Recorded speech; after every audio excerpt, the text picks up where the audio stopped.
Okey baik, Assalamualaikum warahmatullahi wabarakatuh dan selamat kembali semula ke channel Farhan Jamal. Okey baik, pada hari ini sebenarnya FJ nak cerita dekat korang berkaitan dengan rumusan, iaitu video yang terakhir, iaitu video di jalan menuju ke Sungai Besar daripada Sempang Behrang ataupun Sempang 3 Pedah Suharto, di mana FJ mendapat banyak feedback berdasarkan video yang terakhir FJ buat. Kemudian FJ minta maaf kerana beberapa hari ni FJ tak upload video dekat YouTube disebabkan kerana FJ positif COVID dan FJ kuarantin. Hari ni adalah hari yang kelima, so lagi 2 hari lagi nak kena kuarantin. Atas sebab itulah FJ stop sekejap buat video disebabkan kerana masalah demam dan sebagainya lah. So kalau orang tanya teruk tak FJ kena COVID ni, nak cerita dekat korang, dia punya tahap dia sampai hari pertama tu FJ punya batuk berdarah. Tapi sekarang dah hari kelima, dah okey dah. Lagi 2 hari lagi akan habis kuarantin lah. Okey, berbalik kepada kisah rumusan yang FJ nak ceritakan berkaitan dengan jalan, iaitu jalan daripada Behrang menuju ke Sungai Besar. Kalau ikutkan daripada akhir video yang FJ tayangkan tu akan ada bahagian 2. Tetapi apabila FJ tengok balik sambungan video selepas itu, di mana pada video yang bahagian 2 tu, kalau ikut FJ nak sambung, dia tak adalah ada perkara-perkara yang pelik ke apa. Cuma ianya adalah rumusan balik tentang apa yang FJ rasa dan apa yang korban rasa ketika melalui di jalan Behrang ataupun daripada Tanjung Malim menuju ke Sungai Besar lah. Okey, tetapi lepas tu FJ bacalah komen-komen yang awal, banyak feedback. Ada yang mengisahkan, banyak orang kisahkan mungkin cerita-cerita misteri yang pernah berlaku, tapi cerita-cerita tersebut adalah cerita di zaman dahulu dan sebagainya. Tapi ada juga orang yang komen yang mungkin kritik lah. Dia kata jalan tersebut tidak ada apa-apa dan sebagainya kan. Lepas tu ada yang kritik video ni tak ada hantu, mana hantunya. Jadi benda-benda ni sebenarnya dah dijawab selalu dalam video, tapi FJ nak tekankan sekali lagi berkaitan dengan orang kata buat video jalan seram, tajuk macam berhantu, macam gempak, tapi hantu itu tak ada, tak nampak pun. Ada yang kata bosan dan sebagainya lah. So kalau korang tengok channel FJ adalah tujuan untuk melihat hantu, FJ minta maaf. Memang FJ cakap dalam video FJ tidak pernah ada berlaku penampakan yang FJ claim berlaku penampakan dalam video FJ sepanjang FJ buat video jalan seram. Ada hampir 80 episod. Memang kalau apa yang FJ nilai, FJ tak kata itu adalah hantu. Tak ada satu pun daripada 80 video yang FJ buat jalan seram, tak ada satu pun video penampakan. Jadi ada orang kata, tapi buat video seram, video hantu, mana hantunya? Itulah kita nak kata. Sebenarnya dalam Quran sendiri dia cakap kan, surah Al-A'raf kalau tak silap ayat 6, kalau tak silap FJ lah, rujuk balik, dikatakan bahawa manusia ni tak nampak jin dengan syaitan ni. Okay? Kalau lah FJ buat video, setiap kali FJ buat video jalan seram, nampak hantu, nampak syaitan, nampak jin tepi jalan ke apa kan, setiap kali buat video, korang rasa apa yang FJ buat tu sama tak dengan apa yang Quran cakap? Quran cakap kita tak nampak dia, dia nampak kita tapi kita tak nampak dia. Lepas tu FJ buat video, tiba-tiba nampak. Korang rasa betul tak? Kena tak dengan ayat Quran tu? Ataupun sebenarnya korang nak kata ayat Quran tu salah? Maksudnya kita lalu tu kena nampak hantu. Cerita dia memang tak akan nampak lah. Sebab dalam ayat Quran Allah dah cakap kan, Allah dah cakap kita tak nampak dia, dia nampak kita. Jadi macam mana orang yang boleh nampak tak nampak tu? Itu wallahu alam. FJ tak dapat jawab persoalan itu, dan sebabkan FJ tak dapat jawab persoalan itulah yang FJ pergi ke jalan-jalan yang memang orang kata memang jalan tu seram. Bukannya pergi jalan yang sikit-sikit seram ke apa ke, tak. FJ pergi jalan yang betul-betul seram, supaya AJ nak buktikan kepada korang bahawa apa yang AJ pegang selama ni betul lah, iaitu kita takkan nampak benda-benda macam ni. Jadi kenapa nak tengok video jalan seram? Tujuan dia adalah, purpose dia adalah untuk bagi tahu kat korang tentang isu keselamatan, sama ada sesuai atau tidak. Dari sudut bahas tentang jin dengan syaitan ni, dia ada, cuma kita tak nampak. Okay, macam kalau korang pergi jalan-jalan seram kan, kadang-kadang bila korang pergi jalan seram tu, tiba-tiba korang rasa meremang, korang rasa tak sedap hati, korang rasa seperti diperhatikan. Itu adalah tanda-tanda yang dia nampak kita, kita tak nampak dia. Itu biasa, itu perkara normal. Tapi dari sudut aku nak tengok lah hantu ni macam mana dan sebagainya, tak ada. Boleh dikatakan tak ada.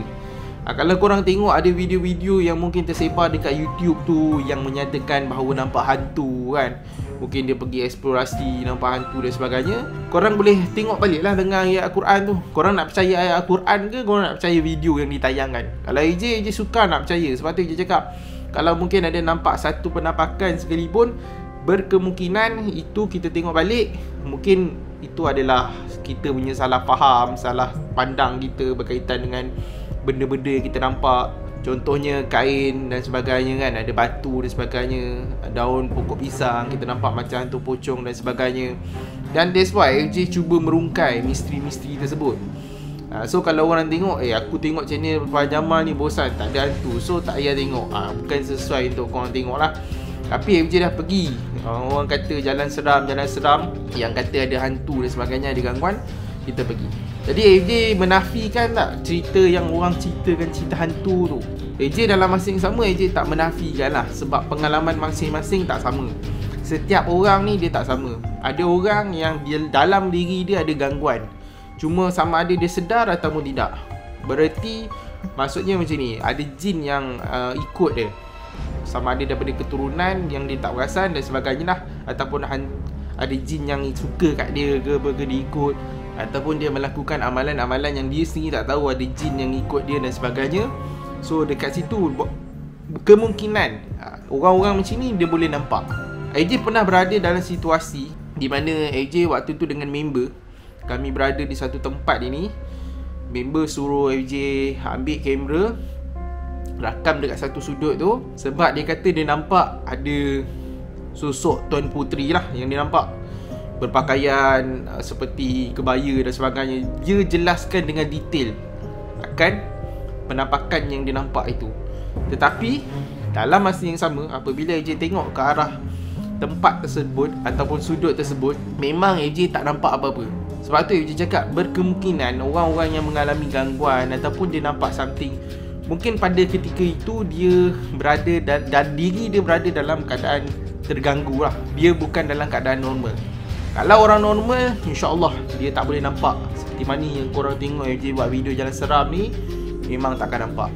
Jadi berbalik pada persoalan tadi, FJ dah jawab, iaitu kalau korang nak tengok hantu dalam video FJ, terus terang FJ cakap, dalam 80 episod tidak ada satu pun yang FJ claim itu adalah satu penampakan hantu.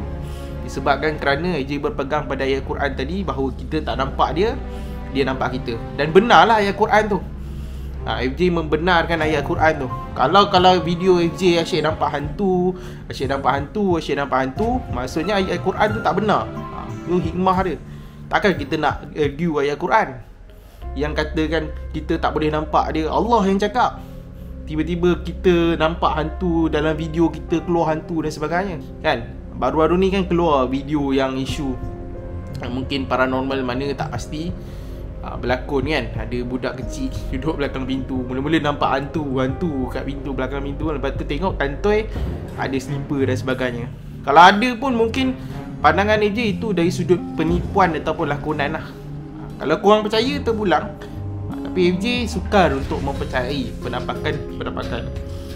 Kalau orang tanya ada ke tak penampakan yang belah berlaku, wallahualam, FJ tak pernah lagi nampak penampakan yang real sepanjang FJ membuat eksplorasi jalan seram dan sebagainya lah.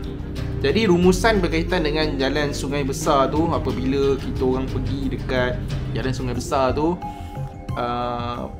FJ punya firasat memang tak sedar hati tu memang kuat sangat dekat jalan tersebut. Tapi firasat tak sedar hati tu AJ tak pasti, sebab sepanjang AJ buat video jalan seram, AJ tak ada perasaan yang tak sedar hatinya tu. Kalau mungkin jalan tu memang ada gangguan sekalipun, AJ akan rasa meremang. Tapi di dekat jalan sungai besar tu, rasa meremang itu tidak ada, tapi rasa tidak sedar hati. Contohnya macam nak cepat-cepat keluar daripada jalan tu. Macam tu lah. Macam seolah-olah macam kita rasa ada something yang bad akan berlaku lah. Sesuatu perkara buruk yang akan berlaku kalau kita lama sangat kat jalan tersebut. So sebabkan itulah AFJ tak patah balik dengan ambil korban jalan tersebut. Dan situasi yang berlaku pada malam tersebut, okay, kita cerita sikit. Sebenarnya kita orang dah terlewat daripada jadual yang asal. Plan kita orang waktu tu, kita orang akan mulakan dengan jalan daripada Ulu Bernam untuk menuju ke Berang Station. Kalau kira kan pukul 12 tu dah start dah. Tapi disebabkan kerana waktu kami daripada utara all the way ke Tanjung Malim waktu tu, arah selatan, ada kemalangan yang berlaku dekat highway.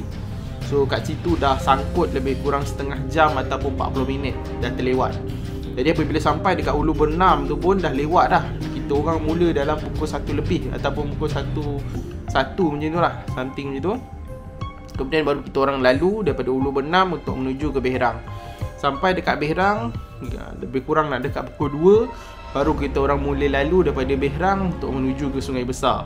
Dan ada satu jalan lagi sebenarnya pada malam tersebut kita orang plan. Asalnya selepas habis daripada jalan Sungai Besar tu, kita orang akan terus pergi menuju untuk melalui jalan Tapah. Dia tak pasti jalan mana, tapi dia lalu dekat penjara Tapah.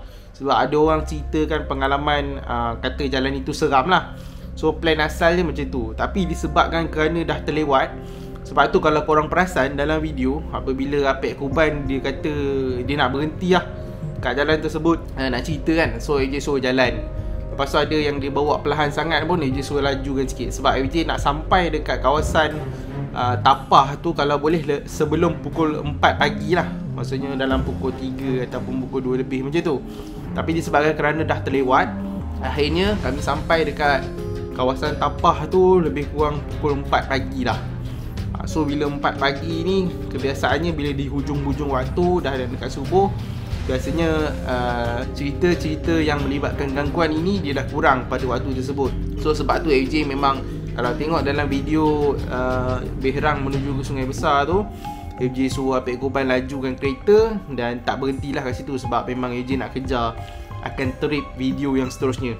So ada video dia iaitu jalan dekat Tapah tu, dekat penjara Tapah. Sebelum penjara Tapah tu kami lalu. Kat situ bila lalu, ingatkan jalan tu seram lah. Tapi memandangkan dah lewat pagi, kami pun macam AJ tak best bila buat video dah hampir pukul 4 dan sebagainya. So kami lalu, korang tengok video ni dulu. Okay, dia ada satu tempat tu, kawasan dia gelap. Korang tengok video ini terlebih dahulu. Okay, kata rare pasal kereta tak banyak pun. Okay, dari sudut macam kenderaan lalu tu kurang, so orang expect jalan ni rare lah. Tapi sebenarnya jalan ni biasa macam jalan kampung lah. Ni jalan kampung lah ni.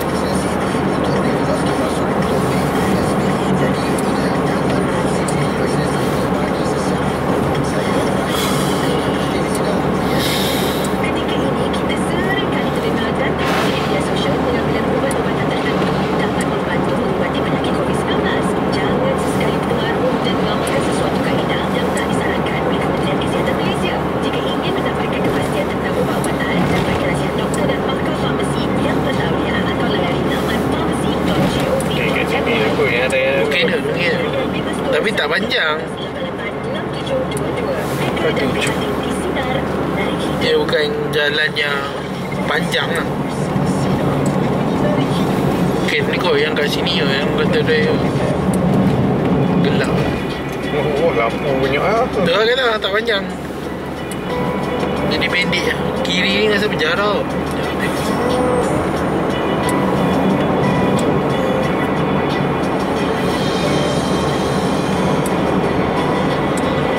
Penjara Tapah 200 meter. Okey baik, itulah keadaan jalan dekat Tapah tu. Dia ada satu kawasan macam kelapa sawit kiri dan kanan. Tapi kawasan tu tak panjang pun. Dekat situ je gelap. Selain daripada tu, semua jalan kebiasaannya ada lampu jalan, kemudian ada rumah dan sebagainya lah. So kalau tanya AJ sama ada jalan tapah, penjara tapah tu seram ataupun tidak, dulu AJ pernah lalu. Waktu UiTM tapah tu baru dibina, waktu tu AJ nak hantar adik ipar belajar kat situ. AJ pernah lalu dekat situ. So keadaan jalan tu memang agak sunyi, terpencil dan sebagainya lah. Tetapi apabila AJ lalu pada waktu sekarang ni, AJ dapati banyak perubahan yang berlaku dekat kawasan tersebut. Banyak bangunan kedai yang telah dibina kat situ, malah lampu jalan pun telah banyak. Jadi yang sunyi itu adalah kawasan, iaitu kawasan tepi penjara tapah tu je. Yang itu ada kelapa sawit tu kan, yang itu memang ada jalan yang gelap lah. Tapi sewaktu lalu di situ, AJ tidaklah merasakan apa-apa langsung. Apek Kuban pun tidak merasakan apa-apa langsung. Cuma dekat situ memang ada orang pernah kisahkan dekat AJ tentang dia nampak sesuatu lah. Pengalaman dia naik motor tu. Dia kata dia nampak dekat kawasan sekitar kelapa sawit tu. Dan dia yang bagi cadangan supaya AJ lalu dekat kawasan tersebut lah. Jadi AJ telah pun lalu ke kawasan tersebut. Jadi kita pendekkan video ni, kita tak nak panjangkan, kita drag ke episod yang lain. Jadi jalan penjara tapah tu, AJ mention itulah kawasan gelap yang ada, yang lain tidak ada. So kita dah skip satu episod dekat situ. Jadi episod akan datang insya-Allah AJ akan keluarkan video berkaitan dengan AJ membuat penelusuran dekat Jalan Sungai Besar bersama dengan member AJ yang seorang lagi. Okay, bukan Apek Kuban, yang member yang AJ selalu bawa dulu-dulu tu. AJ bawa dia dan AJ, nanti korang tengoklah dalam episod tu, di mana AJ bawa dia bertujuan untuk tengok betul-betul keadaan dekat Jalan Sungai Besar tu, sama ada entiti yang suka mengganggu orang kat jalan tersebut ataupun tidak. So korang nantikan video tu pada masa akan datang. So dekat sini sajalah berkaitan dengan video pada hari ni. AJ tak berapa larat sangat. Ni pun berapa kali batuk, dan AJ akan cut lah AJ batuk tu kan. Korang tak tengok lah AJ batuk tu. Itu je lah AJ nak sampaikan. Kalau korang ada cadangan dan sebagainya, insyaAllah AJ akan cuba pelan-pelan. Kalau ada kemampuan, AJ pergilah mana-mana jalan seram yang korang request tu. Tapi firstly AJ akan pergi kepada jalan seram yang berdekatan terlebih dahulu. Okay, itu saja untuk episod kali ini. Jangan lupa like, share dan subscribe channel ni, dan nantikan video reaksi seram yang seterusnya. Okay, Assalamualaikum, selamat malam dan jumpa lagi. Bye.